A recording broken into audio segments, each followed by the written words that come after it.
மகிழ்ச்சியின் சத்தம் வழங்கும் அனுதின தேவமன்னா. Voice of Joy presents Daily Manna by Reverend A. Benedict. Praise the Lord. God loves you so much. இன்றைய தேவ மன்னாவாக ஆண்டவராகிய இயேசு கிறிஸ்து நமக்காக பாடுபட்டு மரித்து அடக்கம் பண்ணப்பட்டு மூன்றாம் நாளிலே உயிரோடு எழுந்த அந்நாள் இந்த நாளாகிறது. இந்த நாளைய மன்னாவின் தலைப்பு என்னவென்று சொன்னால், சொன்னபடி உயிர்த்தெழுந்த இயேசு. சொன்னபடி உயிர்த்தெழுந்த இயேசு.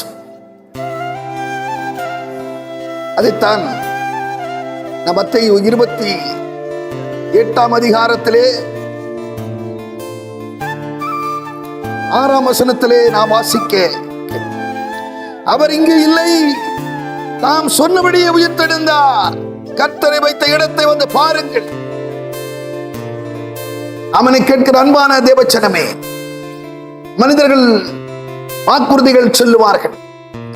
நாங்கள் ஆட்சிக்கு வந்தால் நாங்கள் இன்ன விதமான காரியங்களை நாங்கள் செய்வோம், இன்ன விதமான சாதனைகளை செய்வோம், இன்ன விதமான மார்க்கங்களை நாங்கள் ஏற்படுத்துவோம் என்று சொல்லி அநேக வாக்குறுதிகளை கொடுப்பார்கள்.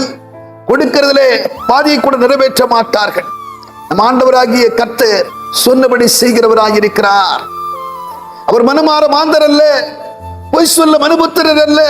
அவர் சொல்லியும் செய்யாதிருப்பாரோ, அவர் வசனித்தும் நிறைவேற்றாதிருப்பாரோ. அவர் சொன்னதை செய்கிற தேவனாயிருக்கிறார். மார்க் 9ஆம் அதிகாரத்திலே 9ஆம் வசனத்திலே பார்க்கும்போது, அவர் தம்முடைய சீசரோடு கூட மறுரூப மலைக்கு ஏறி போகிறார். அங்கே அந்த சீசர்களுக்கு முன்னதாக அவர் மறுரூபமடைந்தார் என்று சொல்லி நாம் வேதத்திலே வாசிக்கிறோம். எந்த வண்ணானாலும் வெளுக்க முடியாத ஒரு பிரகாசம் அவருடைய முகத்திலே, அவருடைய ஆடையின் மேலே தெரிந்தது. அவருக்கு அந்த பக்கம் இந்த பக்கம் எலியாவும், அவருக்கு இந்த பக்கம் மோசேயுமாக 2 பேர் அவரோடு சம்பாஷித்துக் கொண்டிருப்பதாக சீசர்களுக்கு ஆண்டவர் வெளிப்படுத்துகிறார்.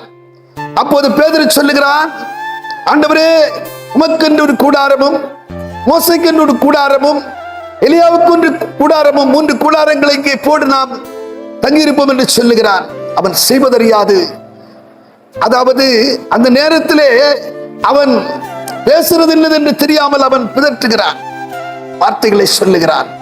ஆண்டவர் அந்த மறுரூப மலையிலிருந்து இறங்கி வரும்போது, இந்த காரியத்தை நான் மரித்து உயிரோடு எழுந்திருக்கும் வரைக்கும் நீங்கள் யாரிடம் இதை தெரிவிக்க வேண்டாம் என்று சொல்லி ஆண்டவர் தன்னுடைய உயிர்த்தெழுதலை குறித்து சொல்லுகிறார். ஜனங்கள் இவரிடத்தில் அடையாளத்தை கேட்கும் போது இவர் சொன்னார், மனுஷகுமாரன் 3 நாள் பூமிக்கு அடியிலே இருப்பார். எப்படி யோனா மீனின் வயிற்றிலே 3 நாள் இருந்தானோ, இரவும் பகலுமாக 3 நாள் அந்த யோனா மீனின் வயிற்றிலே இருந்தது போல மனுஷகுமாரனும் பூமிக்கு அடியிலே 3 நாள் இருப்பார் என்று சொல்லி ஆண்டவர் விவரித்து சொன்ன வண்ணமாக, அவருடைய விவரித்து சொன்ன வார்த்தையின்படியாக அவர் எழுந்திருந்தார், உயிரோடு எழுந்திருந்தார், சொன்னபடி செய்தார். சொல் தவறா நம் இயேசு. அவனை கேட்கிற அருமையான தேவச்சனமே, ஆண்டவர் சொன்னதை செய்கிறவராக இருக்கிறார். சொன்னதை செய்கிறவர், சொன்னபடி உயிர்த்தெழுந்தார், சொல் தவறாத நம் இயேசு. அதே விதமாக நம்மிடத்திலே ஆண்டவர் எதிர்பார்க்கிற காரியம், நாமும் பாவத்தினாலும் மீறுதலினாலும் அக்கிரமங்களினாலும் மரித்தவர்களாக இருந்த நாமும் கூட அவரை போல உயிர்த்தெழ வேண்டும் என்று சொல்லி அவர் விரும்புகிறார். அவர் எப்படி மரணத்திலிருந்து வெற்றி பெற்றாரோ, அதே போல அக்கிரமங்களினாலும் பாவங்களினாலும் மரித்தவர்களாய் இருக்கிற நாம் உயிரோடு எழுந்திருக்கிறதற்கு தகுதி உள்ளவர்களாய் நாம் காணப்பட வேண்டும் என்று சொல்லி ஆண்டவர் விரும்புகிறார். கேட்கிற அருமையான தேவச்சனமே, நீங்கள் எப்படி இருந்தாலும், எப்படிப்பட்ட நிலைமையில் இருந்தாலும், உங்களை உருவாக்கி எடுக்கிறதுல, உங்களை மனைந்து வடிவமைத்து வாழ்வழித்து நடத்துகிறதில் அவர் சிந்தை உள்ளவராயிருக்கிறார். அவரை நம்புங்கள், அவரிடத்தில் உங்களை அர்ப்பணித்து விடுங்கள்.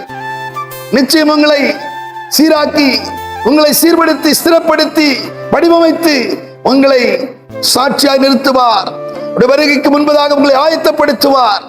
நிச்சயம் உங்களை யுவ மார்க்கத்திலே கொண்டு வருவார், நீதியின் பாதையிலே உங்களை கொண்டு வருவார் என்கிறதிலே கொஞ்சம் சந்தேகமில்லை. நாம் ஜெபம் பண்ணுவோம்.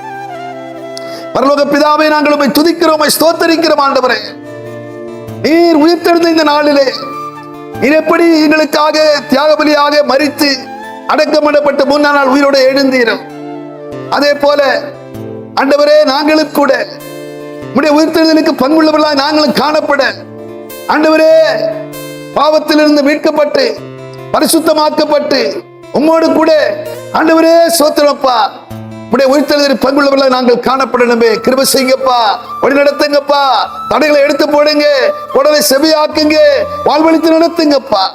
உயிர்த்தெழுதலில் பங்குள்ளவர்களாய் நாங்கள் காணப்பட எங்களை ஒப்புக் கொடுக்கிற, எங்களை பொறுப்படுத்திக் கொள்ளும். இயேசு கிறிஸ்துவின் மூலம் ஜெபிக்கிறோம் நல்ல பிதாவே, ஆமென்.